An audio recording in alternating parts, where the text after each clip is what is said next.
Hello students, જો અગાઉના લેક્ચરની અંદર આપણે જે છે એ પીએન ડાયોડ હતો એની લાક્ષણિકતા ભણ્યા, ફોરવર્ડ બાયસ અને રિવર્સ બાયસ. ફોરવર્ડ બાયસ મતલબ પી સાથે પોઝિટિવ અને ડાયોડના એન સાથે નેગેટિવ જોડો તો એને ફોરવર્ડ બાયસ કહેવાય, અને રિવર્સ બાયસમાં પી સાથે નેગેટિવ હોય તો એન સાથે પોઝિટિવ હોય છે. હવે એ બંને લાક્ષણિકતાની અંદર આપણે એવું સમજ્યા કે જ્યારે ડાયોડ પી જો ફોરવર્ડ બાયસમાં હોય ત્યારે એની અંદર સહેલાઈથી પ્રવાહ પસાર થાય છે. એન વિભાગ પાસે ઇલેક્ટ્રોન્સ વધારે હોય એટલે ઇલેક્ટ્રોન સહેલાઈથી એનમાંથી પીમાં જઈ શકે છે અને આપણને મિલી એમ્પિયરના ક્રમનો પ્રવાહ આપે છે. પણ જો રિવર્સ બાયસમાં હોય છે ડાયોડ તો પ્રવાહ આપણને ખૂબ જ ઓછો મળે છે, માઇક્રો એમ્પિયરના ક્રમનો. કારણ ઇલેક્ટ્રોન જે છે એનથી પી નથી જઈ શકતા, કારણ તમે બેટરી એવી રીતે જોડી છે કે ઇલેક્ટ્રોને પીમાંથી એનમાં જવું જ પડશે. તો પી વિભાગ પાસે ઇલેક્ટ્રોન માઇનોરિટી ચાર્જ કેરિયર છે, જેથી આપણને પ્રવાહ ખાલી માઇક્રો એમ્પિયરમાં મળે છે. એટલે આદર્શ ડાયોડના કિસ્સામાં આપણે એવું કહી શકીએ કે જો આદર્શ ડાયોડ હોય તો જ્યારે એ ફોરવર્ડ બાયસમાં હોય ત્યારે એમાંથી પ્રવાહ પસાર થાય છે, પણ જો ડાયોડ રિવર્સ બાયસમાં છે તો એમાંથી પ્રવાહ વહેતો નથી. તો હવે જુઓ, અહીં સુધી આપણે એવું સમજ્યા કે ડાયોડ બનાવ્યું કેવી રીતે પહેલાં, તો પછી ડાયોડને બેટરી જોડીએ બે રીતે, એક ફોરવર્ડ બાયસ અને બીજું રિવર્સ બાયસ, તો એ કઈ રીતે કામ કરે છે. તો હવે આ ડાયોડનો આપણે ઉપયોગ કરીશું. તો એ ડાયોડનો ઉપયોગ કરી અને આજે આપણે એક રચના ભણવાના છીએ જે છે રેક્ટિફાયર, જેને આપણે શું કહીએ છીએ? રેક્ટિફાયર. પહેલાં તો હું તમને કહું કે રેક્ટિફાયર હોય શું. તો રેક્ટિફાયર શું કરી શકે? એસી ઉર્જાનું ડીસી ઉર્જામાં રૂપાંતરણ. ઘણી બધી વખત એવું થતું હોય કે આપણા ઘરે આપણે જાણીએ છીએ કે એસી ઉર્જા આવે છે, પણ અમુક સાધનોની અંદર આપણને ડીસી ઉર્જાની જરૂર પડતી હોય છે. તમે ડિફરન્સ સમજતા હશો. એસી એટલે ઉલટ સુલટ પ્રવાહ, પ્રવાહની દિશા જે હોય એ ઉલટાયા પણ કરે. અહીંથી પ્રવાહ આમ જાય પછી પાછો આમ પણ બીજા ચક્ર દરમિયાન આવે, તો એને એસી પ્રવાહ કહીએ છીએ. અને ડીસી એટલે એક દિશ પ્રવાહ, ડાયરેક્ટ કરંટ, કે જેની દિશા, જેમ હું બેટરી બતાવું છું તો બેટરીનું પોઝિટિવ અને નેગેટિવ દોરીએ તો પ્રવાહ હંમેશા બેટરીના ધનથી ઋણ જ જાય, એની દિશા ઋણથી ધન હોઈ શકે નહીં. એ પ્રવાહને ડાયરેક્ટ કરંટ કહેવાય, ડીસી. આ બે વચ્ચેનો ડિફરન્સ છે. તો આપણને ઘણી બધી વખતે વ્યવહારમાં એવી જરૂર પડે છે કે ઘણા સાધનો માટે ડીસી ઉર્જાની જરૂર હોય, પણ આપણે જાણીએ છીએ એસી ઉર્જા પ્રમાણમાં સસ્તી છે, એટલે આપણે શું કરીએ છીએ? એસી ઉર્જાનો ઉપયોગ કરીએ છીએ. તો એસી ઉર્જા જે છે એનું ડીસીમાં રૂપાંતરણ કરવું પડે છે. તો એસી ઉર્જાનું ડીસી ઉર્જામાં રૂપાંતરણ કરવા જે સાધન વપરાય ને એને રેક્ટિફાયર કહેવાય, અને આખી જે પ્રક્રિયા થાય એને રેક્ટિફિકેશન કહેવાય. તો આપણે ડાયોડની મદદથી બે પ્રકારના રેક્ટિફાયર બનાવી શકીએ છીએ. એક જે છે એને આપણે કહીશું અર્ધ તરંગ રેક્ટિફાયર, અને બીજું જે છે એ છે પૂર્ણ તરંગ રેક્ટિફાયર. ઘણી બધી વાર જો આની આકૃતિ આમ મગજમાં સેટ કરશો તો તમને ઇઝીલી આવડી જશે.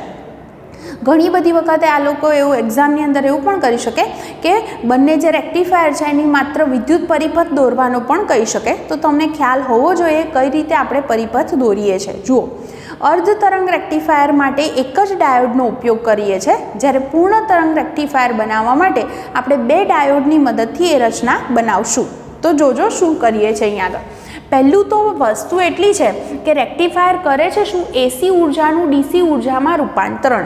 એનો મતલબ એમ થાય કે ઇનપુટની અંદર તમે જે આપશો એ ઉર્જા કેવી હશે? એસી. એટલે આ જે છે એ આપણું એસી ઉદ્ગમ છે. ઓકે. હવે એની સાથે અહીંયા આગળ જે આખી રચના હું દોરું છું, તમે આને ઓળખો છો. આ શું છે?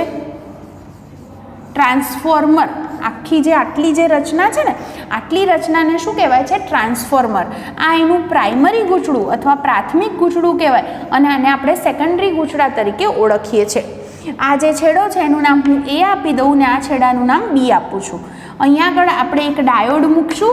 આપણે આ આકૃતિની અંદર દર્શાવે એ પ્રમાણે ડાયોડનો આ પી છેડો થાય અને આ એન છેડો થશે, અને એની સાથે હું એક અવરોધ જોડું છું. અવરોધને આપણે લોડ અવરોધ તરીકે ઓળખીએ છીએ, RL, કે જેના બે છેડા વચ્ચે હું આઉટપુટ વોલ્ટેજ માપીશ. અને જે આઉટપુટ વોલ્ટેજ મને મળવાના છે એ ઓબ્વિયસલી ડીસી મળશે. કેમ મળશે એ આગળ જતાં તમને સમજાતું જશે. ઓકે. તમને હું પહેલાં કહી દઉં, આખી જે રચના છે એ ટ્રાન્સફોર્મર છે, એટલે અહીંથી આ જે સંજ્ઞા દોરી એ એસી એટલે ઉલટ સુલટ પ્રવાહ આવે, એટલે આમ આ રીતે આવી રીતના સિગ્નલ આવે. ઓકે, તો આને કારણે શું થાય, અહીંયા આગળ જે છે આ ગૂંચળામાંથી પ્રવાહ પસાર થાય, એને કારણે આની સાથે ફ્લક્સ સંકળાય, એટલે કે અહીંયા આગળ એ વિદ્યુત ચુંબકીય પ્રેરણના સિદ્ધાંત પર કામ કરે છે. તો આ પ્રક્રિયા દ્વારા અહીંયા થાય છે શું કે અહીંયા આગળ જ્યારે સિગ્નલ આ બાજુ આવે ને ત્યારે 180 કળા તફાવત હોય, એટલે અહીંયા આગળ જે હોય એ સિગ્નલ શું થાય, ઉલટાઈ જાય. એનો મતલબ એવો થાય કે અહીંયા આગળ જો આ ઋણ ચક્ર પહેલાં છે અને પછી ધન ચક્ર છે, તો જ્યારે એ બિંદુ આગળ આવે ત્યારે ધન ચક્ર આવે અને પછી ઋણ ચક્ર આવે. ઓકે, તો અહીંયા આગળ જો હું ગ્રાફની અંદર જે છે એ કઈ રીતે વોલ્ટેજ બદલાય છે સમય સાથે એનું હું ગ્રાફ દોરું, તો વોલ્ટેજ કયા સ્થાન આગળ દોરું છું, એ આગળ અથવા તો ડાયોડ આગળ. તો એ જે છે એ આપણી પાસે આવી રીતે આકૃતિ છે ધારો કે. ઓકે, આનો અર્થ એવો થાય, જુઓ આને ધન અર્ધચક્ર કહેવાય, આને ઋણ અર્ધચક્ર કહેવાય, આને ધન અર્ધચક્ર કહેવાય, આખું એક ચક્ર કહેવાય અહીંથી અહીં સુધી. તો અહીંયા આગળ મારે સમજવું છે કે આ રીતે જો હોય તો પરિણામી મને આઉટપુટ વોલ્ટેજ શું મળશે. તો અહીંયા આગળ આપણે જે વોલ્ટેજ દોરશું એ છે આઉટપુટ વોલ્ટેજ, અને કયા છેડા આગળ, RLના બે છેડા વચ્ચે શું મને વોલ્ટેજ મળવાના છે એ હું અહીંયા આગળ દોરીશ. ઓકે, તો કઈ રીતે આપણે દોરશું એ આપણે લખીએ છીએ. હવે જોતા જજો શું થાય છે. શરૂઆતમાં ધારો કે અહીંયા આગળ એવું થયું કે જે એ છેડો છે ત્યાં આગળ આ જે છે એ ધન અર્ધચક્ર આવ્યું. આપણી પાસે ઇનપુટનું કેવું ચક્ર આવે છે, ધન અર્ધચક્ર. ધન અર્ધચક્ર એટલે આવું ચક્ર આવે ને ત્યારે એવું બોલાય, બીની સાપેક્ષે એ છેડો ધન બને. બીની સાપેક્ષે એ છેડો કેવો બને છે, ધન બને છે. એટલે હું આને ધન તરીકે બતાવી શકું, તો આને ઋણ તરીકે. જો એનો મતલબ એવું થાય, અહીંયા આગળ એવું પણ બોલાય કે બીની સાપેક્ષે એ આગળ સ્થિતિમાન વધુ છે, એટલે એ છેડો ધન તરીકે લઈ શકાય.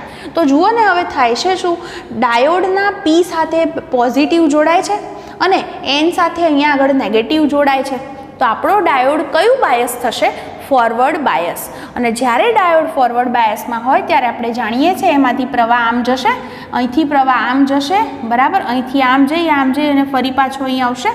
તો અવરોધ RLમાંથી I જેટલો પ્રવાહ પસાર થાય, તો તમે બે છેડા વચ્ચે વોલ્ટમીટર જોડ્યું હોય તો V બરાબર IR.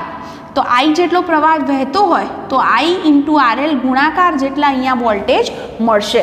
એટલે એવું બોલાય પ્રવાહ જેટલો પસાર થશે એના સમપ્રમાણમાં વોલ્ટેજ મળશે.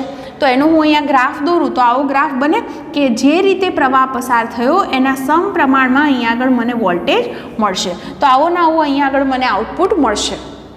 હવે જુઓ, હવે શું થશે, ધન ચક્ર પછી કયું ચક્ર આવવાનું છે, ઋણ ચક્ર. ઋણ ચક્ર એટલે આ ઋણ ચક્ર આવે ત્યારે એવું બોલાય કે અહીંયા આગળ પ્રવાહની દિશા ઉલટાઈ ગઈ, હે ને. નીચેનું ચક્ર આવ્યું મતલબ પ્રવાહની દિશા શું થાય છે, ઉલટાઈ જાય છે. અને પ્રવાહની દિશા ઉલટાય એનો અર્થ એવો થાય કે હવે પ્રવાહ આમ જશે. પહેલાં ધારો કે પ્રવાહ આમ જતો હોય તો પ્રવાહ આમ એટલે આપણે ધનથી ઋણ બોલીએ છીએ, એટલે એને ધન કીધો અને બીને ઋણ કીધો. હવે પ્રવાહની દિશા ઉલટાઈ ગઈ, પ્રવાહ આમ જાય છે, તો બી છેડો ધન તરીકે વર્તે અને એ છેડો ઋણ તરીકે વર્તે. તો આ જે છે ડાયોડના P સાથે કેવો છેડો જોડાયો, નેગેટિવ.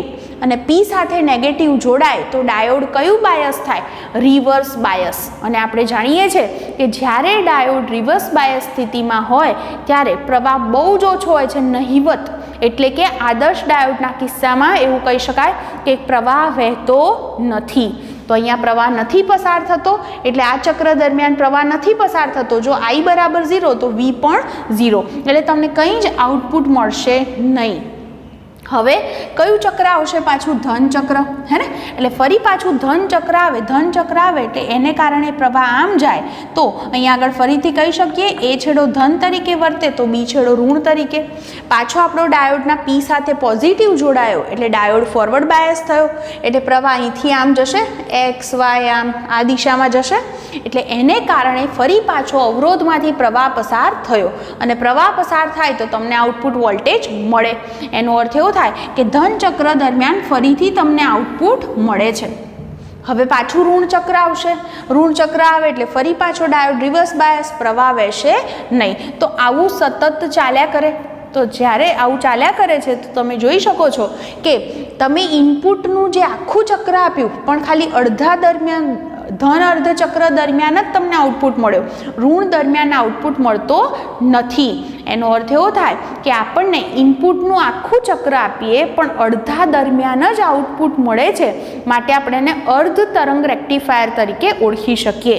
અને એ જે રેક્ટિફાયર જે હશે તો એની અંદર તમે એવું કહી શકો ખાલી ધન દરમિયાન, અને એ પણ આઉટપુટ જે છે એ ડીસી છે, એક દિશ પ્રવાહ છે. કારણ તમે જુઓ દર વખતે અહીંયાથી જે પ્રવાહ ગયો એ એક્સથી વાય દિશામાં જ ગયો, બધી વખતે પ્રવાહની દિશા ઉલટાઈ નથી. અહીંથી જે પ્રવાહ તમે જ્યારે વોલ્ટેજ માપો છો તો અહીંથી પ્રવાહની દિશા દર વખતે એક્સથી વાય જ છે. જ્યારે ફોરવર્ડ બાયસ છે ત્યારે, રિવર્સ બાયસ છે ત્યારે તો પ્રવાહ વહેતો જ નથી. તો પ્રવાહની દિશા એક જ દિશામાં છે, પ્રવાહ વહેતો એક્સથી વાય તરફ જ અવરોધમાંથી. માટે આ જે આપણને આઉટપુટ મળે છે એને આપણે ડીસી કહી શકીએ, ડાયરેક્ટ કરંટ, હે ને, એક દિશ પ્રવાહ આપણને મળ્યો. તો આ રીતે આપણે અર્ધ તરંગ રેક્ટિફાયર દ્વારા આઉટપુટ આ રીતે મેળવી શકીએ છીએ. તમને કોઈક એવું પૂછે કે આ ઇનપુટ સિગ્નલ છે એની આવૃત્તિ 50 હર્ટ્ઝ હોય તો આઉટપુટ સિગ્નલની આવૃત્તિ શું મળે? 50 જ મળે. કારણ કે આવૃત્તિનો અર્થ થાય 1 સેકન્ડમાં થતા દોલનોની સંખ્યા. તો અહીંયા આગળ આ એક ચક્ર દોર્યું ને, આખું એક ચક્ર, તો આખું અહીંથી આમ થયું ને એને એક દોલન થયું કહેવાય. તો એટલા જ સમયમાં જુઓ ને આઉટપુટમાં પણ એક જ દોલન થાય છે ને. એનો અર્થ શું થયો અહીંયા આગળ કે જેટલું ઇનપુટમાં દોલન જેટલા થયા એટલા જ આઉટપુટમાં દોલન થયા. તો ઇનપુટની આવૃત્તિ 50 હર્ટ્ઝ હોય તો આઉટપુટમાં પણ આવૃત્તિ શું મળી? 50 જ મળી. કારણ કે દોલન શું થયું? એક જ થયું. ઓકે, એ રીતે. તો આ રીતે જે છે આપણે કોના માટે વાત કરી? આ અર્ધ તરંગ રેક્ટિફાયર. અને એની અંદર આપણે જોયું કે અડધા ચક્ર દરમિયાન જ આપણને આઉટપુટ મળ્યો છે. ક્લિયર થયું હશે શું વાત કરી છે? જરૂર પડે તો ફરીથી આખું સાંભળી લેજો એટલે તમને વધારે ક્લિયર થઈ જાય. બરાબર, મેં આટલી જ વસ્તુ કીધી છે કે જ્યારે અહીંયા આગળ આ જુઓ બંને ચક્ર આવે છે, ધન ચક્ર પણ આવે છે અને ઋણ ચક્ર પણ આવે છે. પણ જ્યારે અહીંયા આગળ ધન ચક્ર આવે છે ત્યારે ડાયોડ ફોરવર્ડ બાયસ થાય છે. ફોરવર્ડ બાયસ થાય ત્યારે પ્રવાહ પસાર થાય, ત્યારે આપણને આઉટપુટ મળે. અને ઋણ ચક્ર આવે ત્યારે રિવર્સ બાયસ થાય ડાયોડ, ત્યારે આપણને આઉટપુટ મળતો નથી. એટલે આપણે ખાલી અડધા ચક્ર દરમિયાન જ આઉટપુટ મેળવી શક્યા. એટલે આપણે એને અર્ધ તરંગ રેક્ટિફાયર તરીકે ઓળખીએ છીએ. ક્લિયર? ઓકે, હવે અર્ધ તરંગ રેક્ટિફાયર પછી હવે વાત કરશું આપણે પૂર્ણ તરંગ રેક્ટિફાયર વિશે. તો પૂર્ણ તરંગ રેક્ટિફાયરની હું અહીંયા આગળ પાછી આકૃતિ દોરું છું. જુઓ અહીંયા આગળ જે છે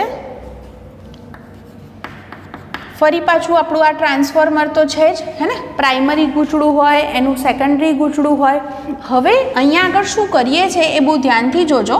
અહીંયા આગળ હું 2 ડાયોડનો ઉપયોગ કરું છું. આ ડાયોડનું નામ હું D1 આપું તો બીજો જે ડાયોડ છે એનું નામ આપું છું D2. બંનેના છેડા આમ જોડી દો.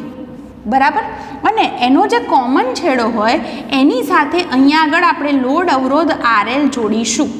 અને લોડ અવરોધ RLનો છેડો અહીંથી લઈ અને અહીંયાથી આમ વાયર મેં ઉપરથી લીધો અને અહીંયા આગળ આ ગૂંચળા સેકન્ડરી ગૂંચળાના બરાબર વચ્ચે જોડી દો. એને આપણે CT થી લખીએ છીએ. CTનો મતલબ થાય centre tapped transformer. Centre tapped ટ્રાન્સફોર્મરનો અર્થ એવો થાય કે અહીંયા જેટલા આંટા છે એમાંથી બરાબર વચ્ચે આપણે એને જોડ્યો છે આ છેડો. મતલબ અડધા આંટા અહીંયા હશે તો અડધા આંટા અહીંયા હશે. ઓકે, તો આને કારણે અહીંયા આગળ એવું થશે કે અહીંયા આ A અને B છેડાની હું વાત કરું ને, અને હું X અને Y છેડા નામ આપી દઉં છું, જેના 2 છેડા વચ્ચે આપણે આપણો આઉટપુટ વોલ્ટેજ માપતા હોઈએ છીએ. ઓકે, તો હંમેશા શું થશે કે અહીંયા આગળ જે વોલ્ટેજ, જે અહીંયા આગળ સેકન્ડરી ગૂંચળા પાસે જે વોલ્ટેજ આવે ને, ગૂંચળાના આંટા અડધા થઈ જાય એટલા માટે અહીંયા આગળ વોલ્ટેજ પણ અડધા થઈ જશે. સેકન્ડરી પાસે જેટલા વોલ્ટેજ આવ્યા હોય એના કરતાં અહીંયા D1 ડાયોડ આગળ અડધા વોલ્ટેજ હોય અને અડધા ક્યાં હોય? D2 આગળ. કેમ? કારણ કે તમે આંટાની સંખ્યા અડધી કરી દીધી છે. માટે આંટા અડધા કરો તો વોલ્ટેજ પણ અડધા થઈ જશે. ઓકે, બીજી વસ્તુ કે અહીંયા આગળ જે છે એ છેડા આગળ જે સિગ્નલ હોય ને એના કરતાં B આગળ ઉલટાઈને મળે. 180 અંશ શું હોય? કળા તફાવત, ઉલટું સિગ્નલ હોય. બરાબર, એટલે એ છેડો જ્યારે પોઝિટિવ હોય ત્યારે B કેવો હોય છે? નેગેટિવ. તો આપણે એ બંને વસ્તુ ગ્રાફની અંદર દર્શાવીએ. મેં અહીંયા આગળ A આગળ તો ઓલરેડી દોરેલું છે તો હું એને જ કન્ટિન્યુ રાખું છું. બરાબર, તો બીજું જે હું અહીંયા સિગ્નલ દોરું છું એક કયા બિંદુ આગળ દોરું છું? બી આગળ. તો બી આગળ જે છે એ તમારું સિગ્નલ કેવું હશે? આવી રીતે હશે. આના કરતાં કેવું હોય? ઉલટું.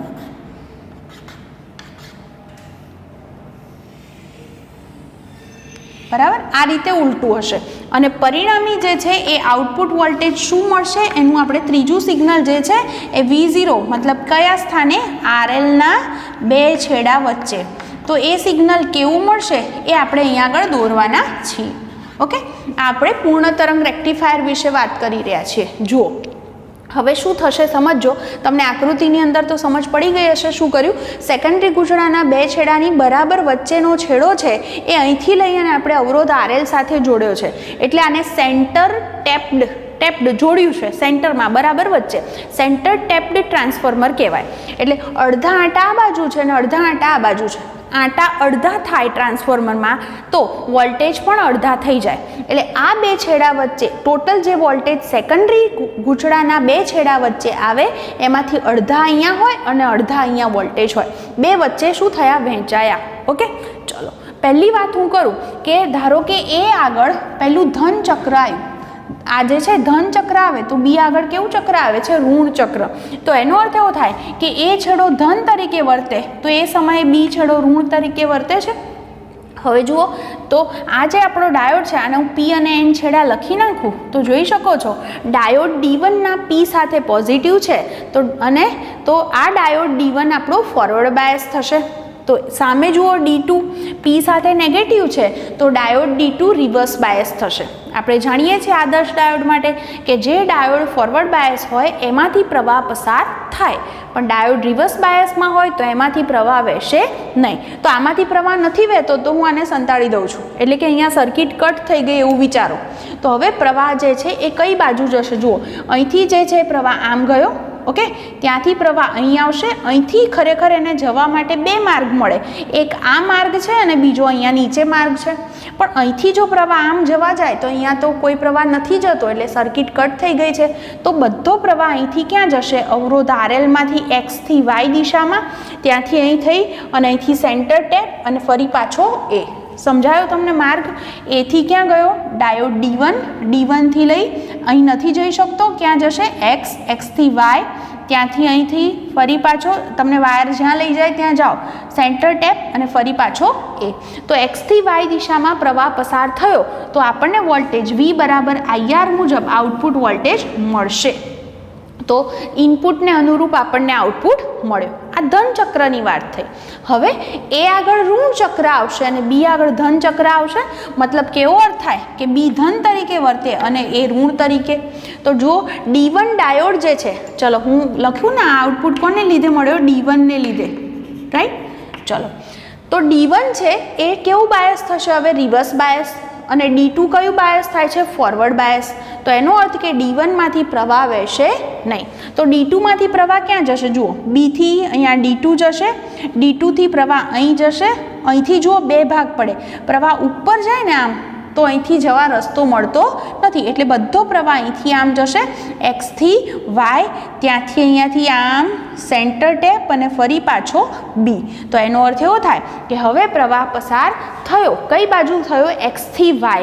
હજી પણ X થી Y ની દિશામાં જ પ્રવાહ ગયો એટલે આપણે એનો આઉટપુટ અહીંયા આગળ આ રીતે બતાવી શકીએ. કોને લીધે આવો મળ્યો આપણને આઉટપુટ? D2 ને લીધે. ફરી પાછું ચક્ર કયું આવશે? એ આગળ ધન ચક્ર, બી આગળ ઋણ ચક્ર. પાછો એ ધન તરીકે વર્તે, બી ઋણ તરીકે વર્તે. હવે તમે સમજી ગયા હશો. તો એનો અર્થ D1 ફોરવર્ડ બાયસ. તો D1 ને લીધે અહીંથી આમ પ્રવાહ જશે ફરી પાછો. ઓકે, તો ફરી પાછો આપણને આઉટપુટ મળશે. તો આવું સતત ચાલ્યા કરે કે એક વખત D1 ડાયોડ ફોરવર્ડ બાયસ થાય છે, એક વખત D2 ફોરવર્ડ બાયસ થાય છે. એટલે બંનેમાંથી કોઈ એક ડાયોડ તો ફોરવર્ડ બાયસ સ્થિતિમાં છે જ અને એને લીધે આપણને આઉટપુટ મળે છે. એનો અર્થ એવો થયો કે અહીંયા ઇનપુટના બંને ચક્ર દરમિયાન આપણને આઉટપુટ મળ્યો માટે આને આપણે પૂર્ણ તરંગ રેક્ટિફાયર તરીકે ઓળખીએ છીએ.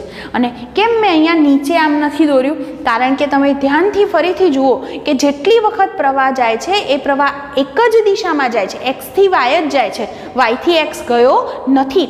એક જ દિશામાં પ્રવાહ જાય છે એટલે આપણને મળતો આઉટપુટ DC કહેવાય, એક દિશ પ્રવાહ. અહીંયા તમને એવું પૂછ્યું હોય કે ઇનપુટની આવૃત્તિ 50 હર્ટ્ઝ હોય તો આઉટપુટની કેટલી મળે? ડબલ. જુઓ, ઇનપુટમાં આ એક ચક્ર અહીંયા પૂરું થયું, બરાબર?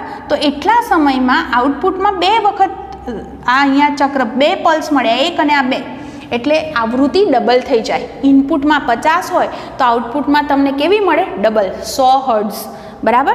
તો આ રીતે આપણે આ વસ્તુ સમજી શકીએ. પણ જુઓ, અહીંયા આગળ ભલે આપણે વાત કરી કે આપણે ઇનપુટમાં એસી આપ્યું આવું ઉલટ સુલટ, પણ આઉટપુટ આપણને ડીસી મળ્યો, પણ ખરેખર આ પ્યોર ડીસી નથી. પ્યોર ડીસી કેમ નથી? પ્યોર ડીસી હોય ને એનો ગ્રાફ આમ હોય. ધારો કે હું એમ કહું કે 5 વોલ્ટની બેટરી છે, હે ને? તો એનો જો ગ્રાફ દોરું ને તો એ આમ સીધો હોય. એમાં જે છે ડીસીની આવૃત્તિ 0, એમાં દોલનો થતા નથી, બરાબર? એટલે કે તમને જે છે એ સિગ્નલ જે મળે એ આમ જ મળે, અચળ મળે. 5 વોલ્ટની બેટરી એટલે 5 વોલ્ટ જ આપે એમ, બરાબર? એ તો એ કેવું હોય આઉટપુટ? અચળ. અહીંયા તમે જુઓ, આ વોલ્ટેજ કેવા છે? વધે છે, ઘટે છે, વધે છે, ઘટે છે, તો વધઘટ થઈ રાખે છે. માટે એવું કહેવાય કે આ આપણને આઉટપુટ મળે છે એ પ્યોર ડીસી આઉટપુટ નથી. તો પ્યોર ડીસી આઉટપુટ જોઈતો હોય તો એના માટે આપણે ફિલ્ટર પરિપથનો ઉપયોગ કરીએ છીએ. ફિલ્ટર પરિપથ એટલે ગાડી લેશે એવું વિચારો. શું કરશે? એમાંથી એસીના ઘટકો હોય એને દૂર કરી દે અને માત્ર તમને પ્યોર ડીસી ઘટકો આપી શકે. તો આવો આપણે હવે ફિલ્ટર પરિપથ જોઈએ. તો જુઓ, ફિલ્ટર પરિપથ બનાવવા માટે આપણે શું કર્યું? ફિલ્ટર પરિપથ તમારે બનાવવો હોય તો તમે એવું જોયું કે અહીંયા આગળ તમે રેક્ટિફાયર ગોઠવ્યું હતું. હું અહીંયા આગળ આવું દોરું કે આ આપણું શું હતું? રેક્ટિફાયર. ઓકે, અને રેક્ટિફાયરમાંથી આપણને જે આઉટપુટ મળે છે એ પ્યોર ડીસી નથી મળતો. શું મળ્યો છે? વધતો ઘટતો ડીસી છે. કેવો ડીસી છે? છે ખરો ડીસી, પણ કેવો છે? વધે છે, ઘટે છે, વધે છે, ઘટે છે, આવો આપણને ડીસી મળે છે, વોલ્ટેજ. ઓકે, તો મને પ્યોર ડીસી જોઈએ છે, તો તમે એવું કરી શકો, એના માટે કેપેસિટર અને એની સાથે સમાંતરમાં એક લોડ અવરોધ જોડી શકો અને એના દ્વારા તમે આઉટપુટ જે મેળવશો એ પ્યોર જે છે એ ડીસી વોલ્ટેજ મેળવી શકો છો. તમે એવું પણ કરી શકો કે લોડ અવરોધ આરએલ જે હોય એની સાથે શ્રેણીની અંદર ઇન્ડક્ટર જોડીને પણ આવો ફિલ્ટર પરિપથ બનાવી શકો છો. અહીંયા આગળ આપણે કેપેસિટર અને અવરોધ જે છે એ બંનેનો ઉપયોગ કરી અને ફિલ્ટર પરિપથ બનાવ્યો છે. હું તમને એ કહી દઉં કે કેપેસિટર હોય એ કેપેસિટર એસી પર કામ કરે, એટલે એમાંથી એસી ઘટકો પસાર થઈ શકે, ડીસી પસાર થઈ શકે નહીં, બરાબર? એનું એક રીઝન એ પણ છે કે કેપેસિટર છે તો એનું ઇમ્પિડન્સ આપણે 1/ωc લખીએ છીએ. તમને ખ્યાલ હશે, ઓમેગા એટલે 2πf થાય. તો એસીની કંઈક આવૃત્તિ હોય એને લીધે કંઈક અવરોધ મળે. આ શું થયો? એનો આપણને શું મળશે? અવરોધ મળશે. કોનો? કેપેસિટરનો. તો કંઈક આવૃત્તિને લીધે કંઈક અવરોધ હશે અને પરિણામી કંઈક પ્રવાહ આપણને એમાંથી પસાર થતો મળશે. પણ મેં તમને અગાઉ પણ કીધું કે ડીસીની આવૃત્તિ 0 છે, તો 1/0 શું થઈ જાય? ઇન્ફિનિટિવ. એટલે ડીસી માટે કેપેસિટરનો અવરોધ અનંત છે અને અવરોધ અનંત હોય તો એ પસાર થાય નહીં. એટલે કેપેસિટરમાંથી એસી ઘટકો જ પસાર થઈ શકે. ઓકે, આ એક રીતે આ એક સમજી શકાય. એટલે અહીંયા આગળથી એસી ઘટકો તમે દૂર કરી શકો, અહીંયાથી લઈ લો તો અહીંયા આગળ માત્ર પ્યોર ડીસી વધી શકે. આ મેં મારી રીતે તમને કીધું. હવે ટેક્સ્ટબુક પ્રમાણે પણ જોડે કહી દઉં. જુઓ, અહીંયા આગળ જે છે પહેલાં જેમ જેમ અહીંયા આગળ આવી રીતે સિગ્નલ આવશે એટલે વોલ્ટેજ વધે છે, ઘટે છે, આવું છે. તો એનો અર્થ એવો થાય કે જેમ જેમ વોલ્ટેજ વધશે એટલે કેપેસિટર તમારું ચાર્જ થશે. તમને ચાર્જિંગ ડિસ્ચાર્જિંગ ખબર છે. કેપેસિટર હોય એમાં ધીમે ધીમે વિદ્યુતભાર જમા થતો જાય એટલે કેપેસિટર ચાર્જ થાય. ચાર્જ થાય એટલે એના બે છેડા વચ્ચે સ્થિતિમાનનો તફાવત ઉત્પન્ન થાય. તો એને કારણે આ જે લોડ અવરોધ એની સાથે હું આરએલ જોડું ને, પહેલાં મેં આ નથી જોડ્યો ધારો કે, તો પહેલાં કેપેસિટર ચાર્જ થયું. હવે એને બે છેડા વચ્ચે ધારો કે સ્થિતિમાનનો તફાવત ઉત્પન્ન થયો. હવે હું આની સાથે અવરોધ જોડું તો એની એ કેપેસિટર જે હોય એને કારણે આમાંથી પ્રવાહ પસાર થાય, તો એને કારણે કેપેસિટર ડિસ્ચાર્જ થશે. એટલે કે સતત જે હોય એ કેપેસિટરનું આવું ચાર્જિંગ અને ડિસ્ચાર્જિંગ સતત જે છે એ ચાલ્યા કરે અને એના જે વોલ્ટેજ હોય એ હંમેશા સમય અચળાંક એટલે આર અને સીના ગુણાકાર પર આધાર રાખે છે. આ ગુણાકારને આપણે સમય અચળાંક તરીકે ઓળખીએ છીએ. તો જો સમય અચળાંક વધારવો હોય તો સીનું મૂલ્ય વધારી દો, તો સમય અચળાંક વધારી શકાય. અને એના દ્વારા તમે જે આઉટપુટ મેળવશો તો એ આઉટપુટ તમને આવું મળશે. એટલે અહીંયા આગળથી શું થાય છે, કેપેસિટર ચાર્જ થાય છે એટલે પહેલાં વોલ્ટેજ વધે છે, પછી ડિસ્ચાર્જ થઈ જાય એટલે વોલ્ટેજ શું થઈ જાય છે એના 0. તો આવું સતત ચાલ્યા કરે તો એને લીધે તમને જે છે એ કંઈક આવો આઉટપુટ મળશે. અને આ જે આઉટપુટ મળ્યો છે આપણને એ આઉટપુટ કેવું કહેવાય, પ્યોર ડીસી, બરાબર, એક દિશ પ્રવાહ. એની અંદરથી એસી ઘટકો દૂર થયેલા છે. તો આવી રીતે આપણે કેપેસિટરનો ઉપયોગ કરી શકીએ અને એની મદદથી જે છે એ પ્યોર ડીસી આઉટપુટ મેળવી શકે છે. તો આજે આપણે ભણ્યા કે રેક્ટિફાયરની મદદથી એસી ઉર્જાનું ડીસી ઉર્જામાં રૂપાંતરણ કરી શકાય છે. ઓકે, તો તમને આખી વસ્તુ ક્લિયર થઈ ગઈ હશે. બહુ ધ્યાનથી વાંચી લેજો, સર્કિટ દોરી અને સમજજો, 100% તમને સમજાઈ જશે. બીજી વાત નેક્સ્ટ લેક્ચરમાં.